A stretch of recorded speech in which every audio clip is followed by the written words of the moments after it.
Hi, I'm Nancy Schick, and this is Creating Partnerships That Work.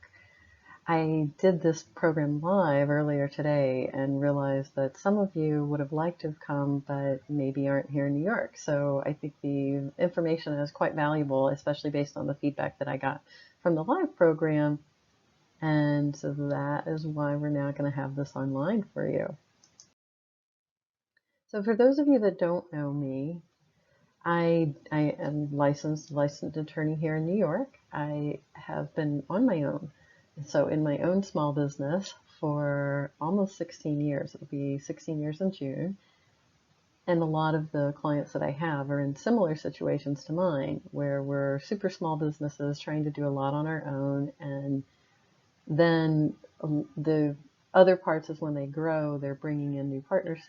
They're also dealing with the various issues of trying to have personal partnerships and relationships with family members while also being entrepreneurial, which is quite demanding on their time.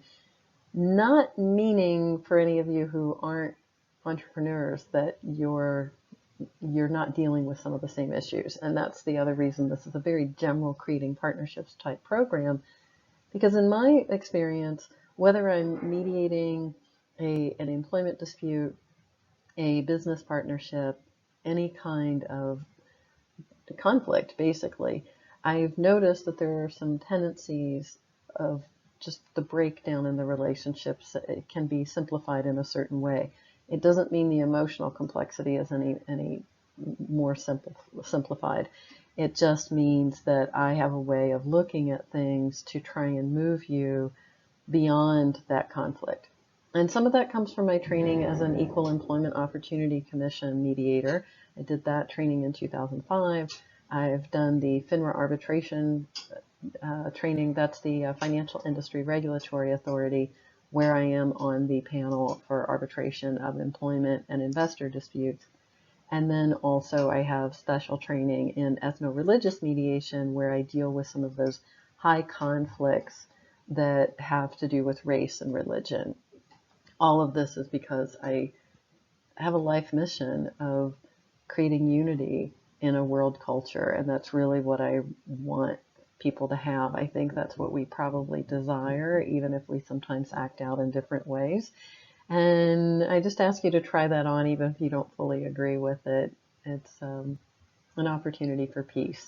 So my focus in my practice is to keep you out of court whenever that's feasible. There are some situations where I can't really do that based on the subject matter or the parties that you're dealing with, the forum that you're in, where you don't have much of a choice on how to resolve things.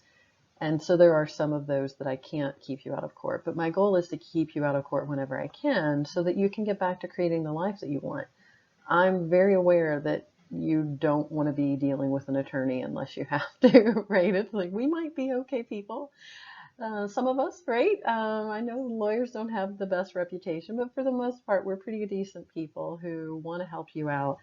But I also know that's not why you come to us. You come to us because you're in some sort of conflict. And so beyond that, when I'm working with my clients, I also try to build the conflict resolution skills. And one of the ways that I do that, of course, is by offering programs like this, just this outreach and information, and to build skills that way.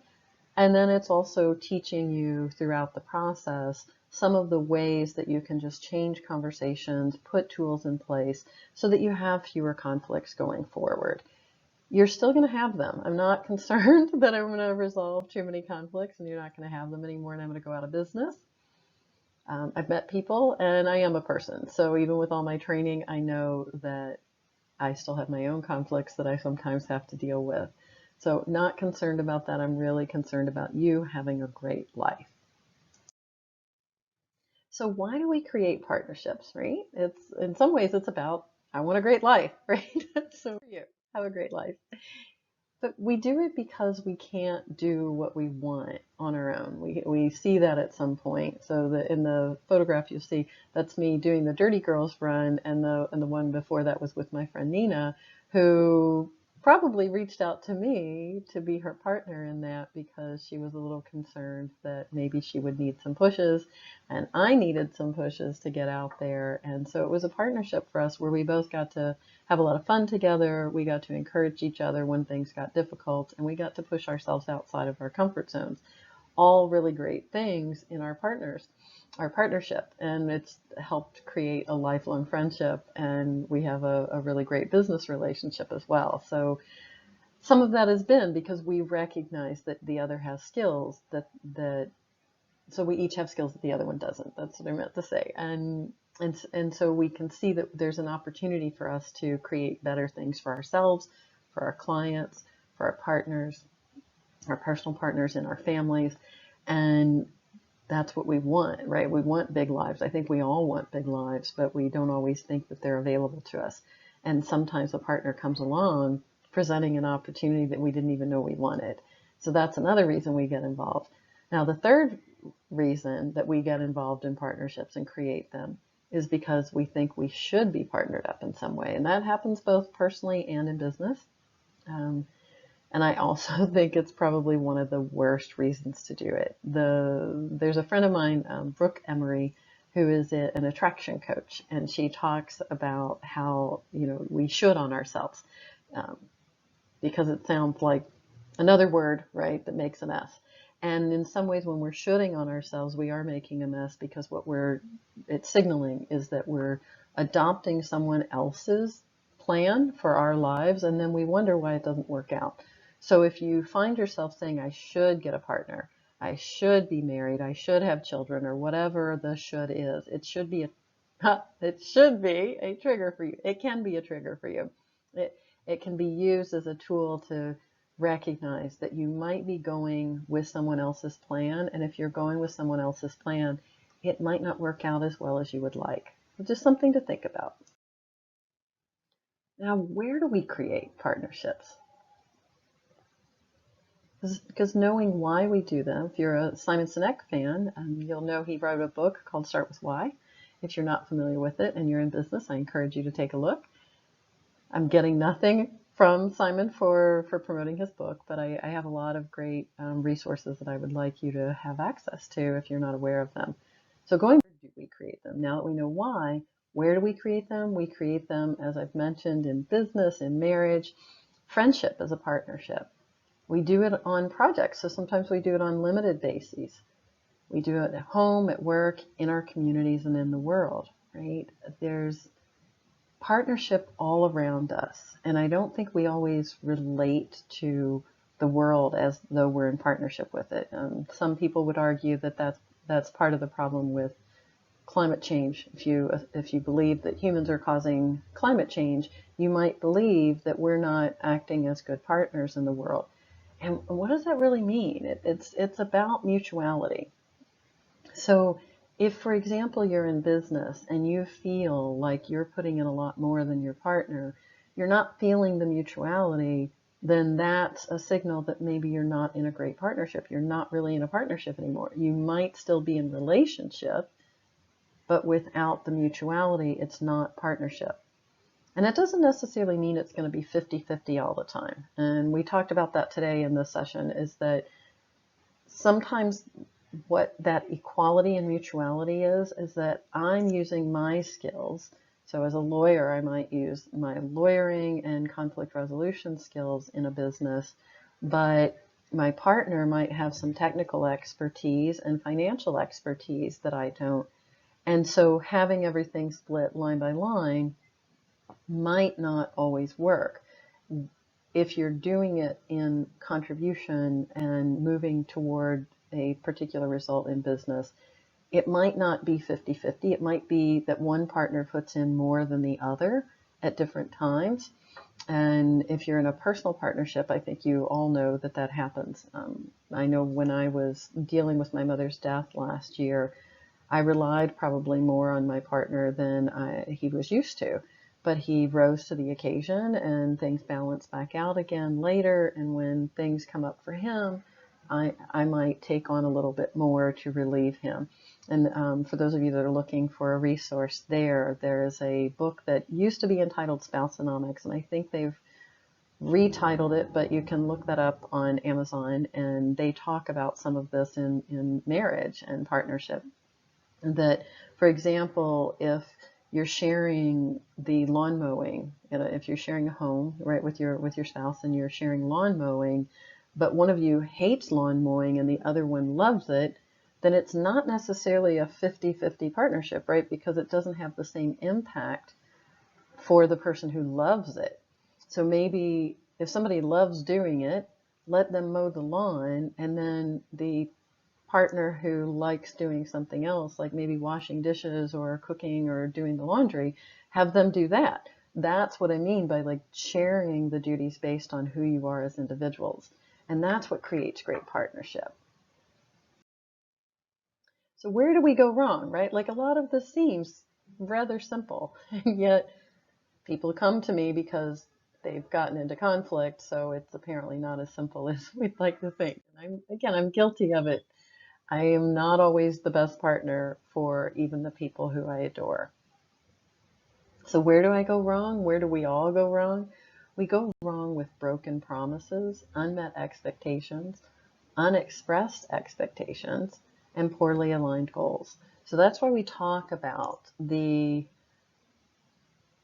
starting with why, right? Is I can't align my goals with yours if I don't know what mine are, much less yours, right? So if I just think, oh, we've been friends for a really long time, we'll get along fine, and we should go into business together because we get along, we never have any fights, etc. Or maybe it's somebody I'm dating, and I think, oh my gosh, it's so easy with this person, I think I'll just marry them because it's going to be just like this when we get married.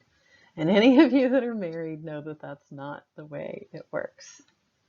And so being able to talk about things up front, if you are getting married, most successful couples talk about the way they want to handle their money. And when my nephew was going to get married, he and his now wife went to counseling to talk about, kind of the premarital counseling, to talk about how they wanted to handle money, how they wanted to raise children. Did they want children? How did they want to value education and work, and who was going to work if they had children? They talked about a lot of that up front. And so I think we've learned that it's important in marriage, but we forget for some reason with business partnerships. And they're very similar. Partnership is relationship with another human being, right? And when we're dealing with human beings, we always have expectations. We always have goals. And if we don't express them, it's kind of unfair to assume that they're going to be met. It's probably better for you to state the obvious. And as a lawyer, of course, I do that a lot, right? It's better for you to state the obvious than risk not expressing something and have that later become a conflict that can't be resolved easily. And then, of course, I think anybody would know that a broken promise is going to create some conflict. It doesn't mean you can't apologize and make amends and then create a structure to avoid that kind of conflict in the future. That's how we get past the broken promises. Unfortunately, you're probably going to break a promise now and then. But if you hold yourself accountable for it and for resolving it and taking action to get as close to the original expectation as possible, you're probably going to move forward with that rather quickly. Now, obviously, those of you again who know me know that I've written a book on this. I've literally written a book on DIY conflict resolution. And in that, I deal with the 7 choices of what I call a master in training. The title says a master, but really I'm a master in training. If I had it all figured out, I'd be with my mother who's no longer with us, right? I wouldn't be as useful here. I have something to learn and something to contribute still. So in the 7 choices, that's why it's split into 7 choices and 5 actions, is the 7 choices are for you to get connected with yourself and realize that you're choosing some of the situation that you have. So I want you to first forgive yourself for having conflicts. We all have them. Even with all the training and experience I have in resolving conflicts, I still have them for myself because I'm a human being and I'm living in a world that's constantly changing. Just accept that that happens. There's nothing wrong with you because you have conflict. it's actually kind of a good thing because you're still alive, you're having conflicts. Then acknowledge yourself for doing things like watching this video and taking any action to resolve any of the conflicts around you. It takes a lot of courage to confront yourself and situations that you're uncomfortable with, things that you're not skilled in. I mean, all of us ignore things and hope they're going to go away. And unfortunately, I see a lot of the people that do that when it's gotten so bad that they can't ignore it anymore, and there's less I can do for them. So acknowledge yourself that you're taking action early, even if you're just playing around with this process a little bit to see if there's something new you can create. Then part of it is also forgiving the world for having conflicts. Again, there is a ton of conflict in the world. Some of it is high conflict like war and natural disaster. There are things we can't control, and it's just going to keep happening. People are going to get sick. You're going to have, if you have kids, your kids are going to become teenagers, and suddenly you're not going to be the smartest person in the world anymore, and that's going to be kind of a conflict for you. They're not going to want to hang out with you anymore at times, and it's okay, right? Just accept that those things are part of life. So forgive the world for creating it. It's in some ways pushing you to be bigger than you think you can be. Otherwise, we'd all be sitting around in our pajamas, our footy pajamas probably, playing with toys we played with when we were 2.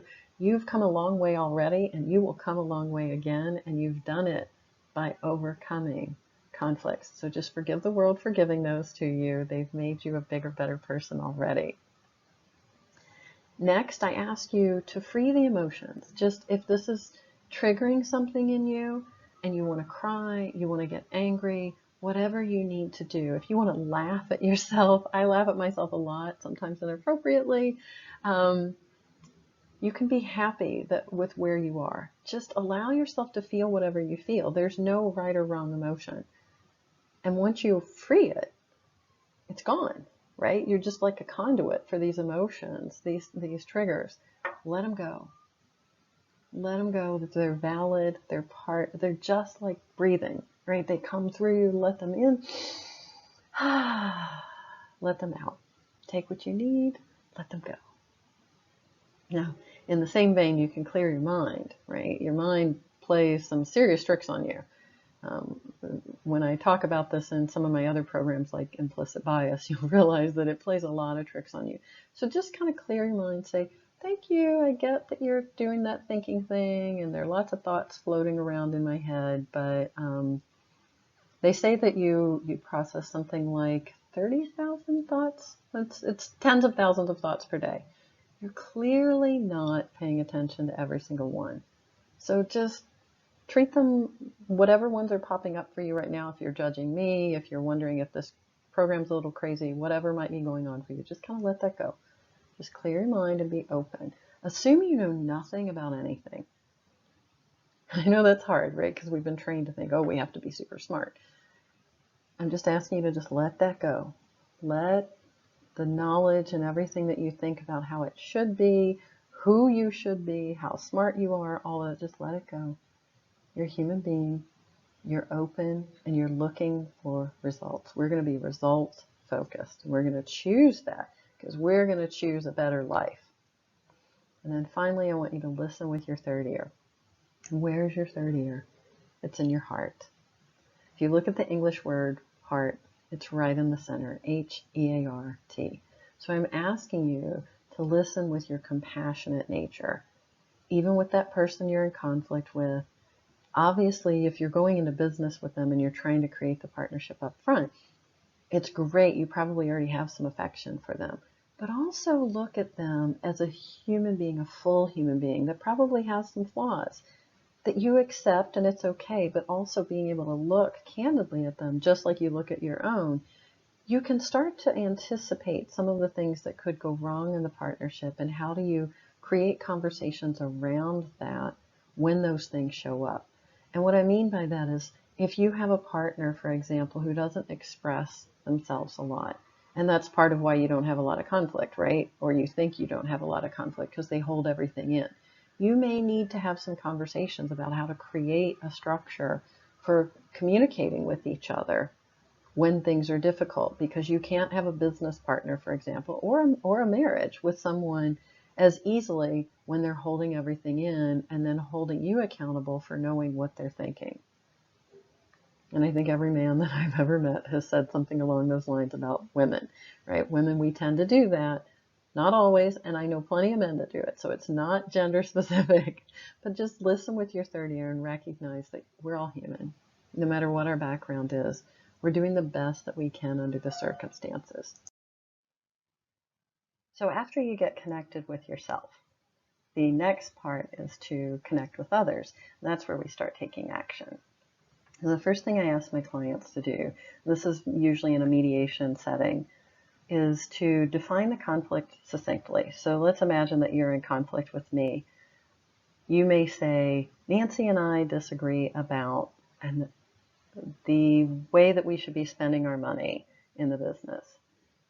So from there, you can look at what the interests are in spending the money. Let's say I want to spend money, and which is usually not the case, but let's say I want to buy something that's really expensive.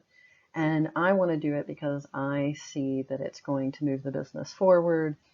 It is going to alleviate some of the duties that I have because I'm feeling overwhelmed and overworked. I think that this is like the magic thing that's going to solve all of our problems. Now, you, on the other hand, might think this is too much money. I don't see a potential return on the investment. And I've read the reviews and they're mixed. And so I'm just not convinced this is the right move. So then we can start talking about what we think might come out of that. And this could be also in the partnership down to, I think I want to have a partnership that grows into something that we can have an initial public offering on at some point. I want to sell this. I want to have this business go public. I want to grow it, which means I want to take on more partners and investors. And you might be thinking, I kind of like a small service business, and I have in my mind, I would like maybe 5 people, maybe a couple of owners. We might grow into some additional owners later, but I like the flexibility. I don't want to be too public, right? You start to see these are where the conflicts occur, and without having those conversations, you're not going to uncover that. So after you've fleshed out some of those interests and you can see where you might differ, you can look at playing with the possibilities for resolving this conflict. And sometimes the resolution means that you don't go into business with this particular person. And that's okay too, but by having these conversations, you might preserve the relationship. And so you have to think about that when you're looking at partnership too, is what kind of partnership do I want? How long do I want it? How important is this friendship if you're going into business with someone that's a friend, as some of the people that were in attendance today did? Then you can look at, if you could have this conflict resolve in any way possible, what would that look like? And from there, you can reverse engineer a solution with specific measurable actions. And once you've created that plan, obviously then you take those actions, that's a key part, and you stay on par. That's planning, acting, revising, and repeating. And I think that's one of the most important steps, because we tend to think that, oh, I'm going to create this action plan, I'm going to take these actions, I'm going to get the result I want, as though it's a mathematical formula, 1 + 2 = 3. And it almost rarely, I would say almost never, right? Almost never results that way. So you have to keep planning, acting, revising, and repeating until you get the results that you want, or you just decide it's not important to pursue this anymore. That's okay too. This is all part of the process, and it's totally fine that you have these kinds of conflicts.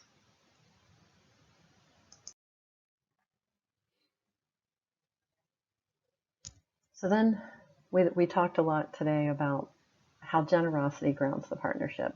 We talked about mutuality in the live session, and how important it is to focus there. I think a lot of times we go into a partnership with only the idea of what we want, and we're not necessarily thinking about what the other person wants. And that's why I said these conversations are crucial, They are the reason that people break down in relationship and business partnerships and marriages, friendships, etc. is you stop talking to each other about what matters, or you make assumptions about what the other person wants, what the other person needs. So I ask you to be generous with each other, and that's generous in terms of time, in terms of trust, understanding who that person is that you went into the partnership with in the first place. Try to remember that they're not the demon you sometimes make them out to be, and trust that you can have a conversation with them, because if you're in a truly mutual relationship, a true partnership, they want you to be happy as much as you want to be happy, and vice versa. And then thinking about the generosity of other things of value to your partner. It's one thing to know what you value, but there's a book called The 5 Love Languages that I've read at the encouragement of one of my friends, and you learn through that book that some people value, for example, quality time versus gifts. So if I'm giving you quality time and not giving you gifts, and you value gifts, you're probably not going to feel like I've been very generous with you. So it's very important for you to figure out, maybe by asking what the other partner values and by observing their behavior. And then again, just be generous and trust that they're doing the best they can under the circumstances they have. And if you share with them and invite them to meet you halfway, a good partner will. If they're not meeting you halfway and you're not getting what you need, rather than hanging in there and trying to force something to work that's not working, sometimes the resolution to that conflict is to move on. And that's okay too. So hopefully you've got some new ideas about how to make your partnership work. And if you have any additional questions or concerns, I invite you to contact me. There's my contact information on the slide now. And I just wish you the best, and go out there and create the life and the partnerships that you want. Thank you.